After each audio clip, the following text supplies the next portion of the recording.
Hi, welcome back to my YouTube channel.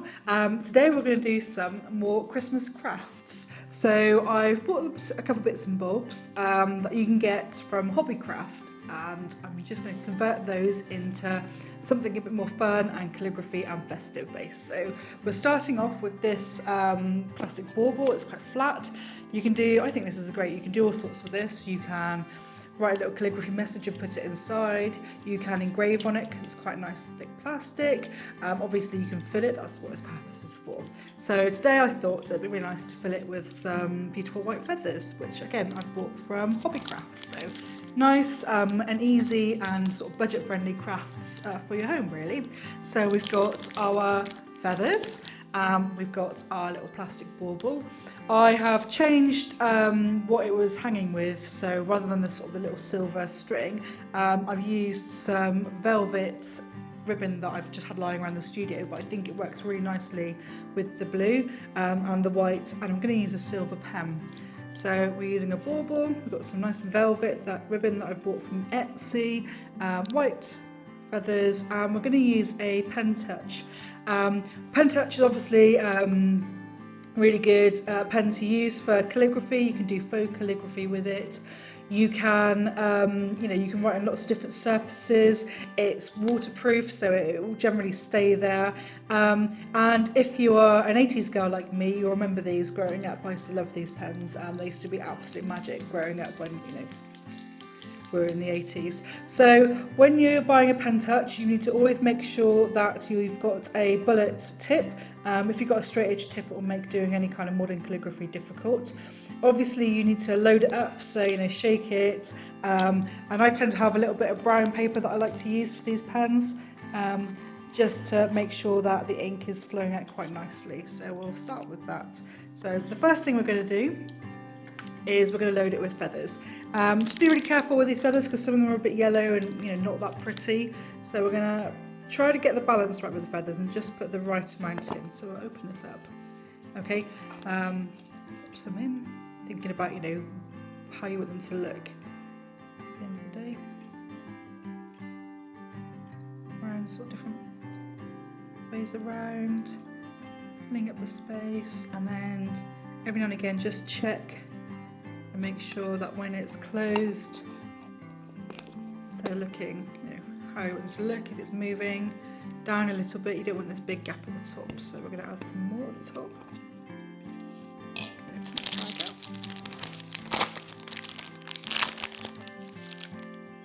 and I'm trying to go for sort of the prettier feathers that are in there, really nice and fluffy ones, always quite cool, and because they're sort of curved you can kind of fit them in really nicely in little areas. I'm going to put one more in. It's a bit too big. Try to find a little, there we go, that's a really pretty little one. I'm going to pop it that way. Okay, tuck all the little loose bits in. Close your bauble to make sure it's all lined up.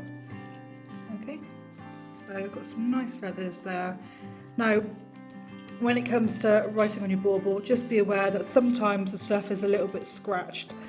So I know that before I put those feathers in, this side on the reverse is really scratched. Obviously, if you've got a scratched surface when you're running your pen over it, it's going to cause problems and it's going to catch and it won't be easy to write. So we're going to pop them in on this side. I'm just going to change this around a little bit.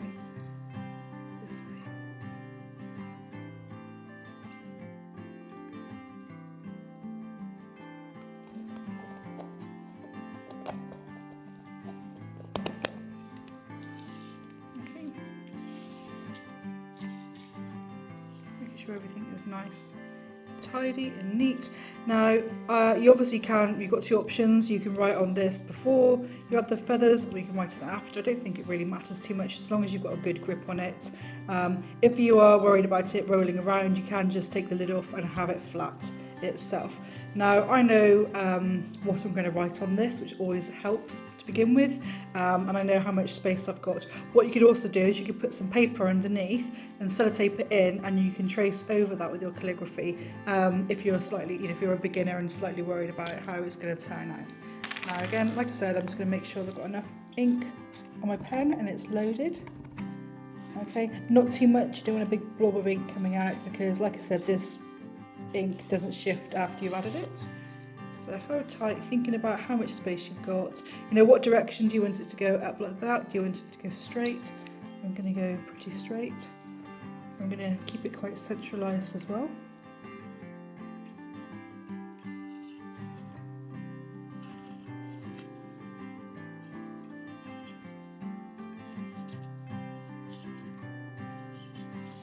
Keep it, that'll make a little flourish at the end.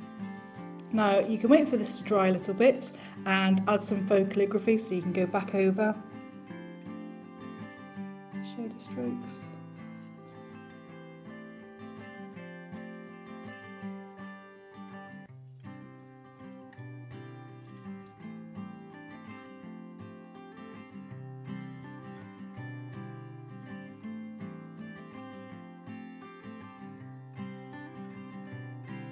Making sure that any shade of dew is tapering down.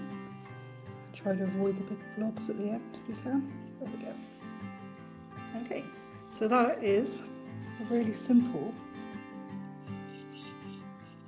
calligraphy craft bauble that you can make in your own time and with members of your family.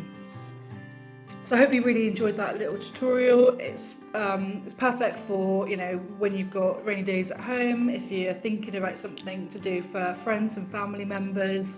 You can add pictures to your little bauble, you can add, you know, all sorts to it. It's so much fun. Obviously, if you like this video, it'd be fantastic if you give it a like and subscribe, or, you know, comment. If you want to see anything else, just let me know. Thank you. Bye.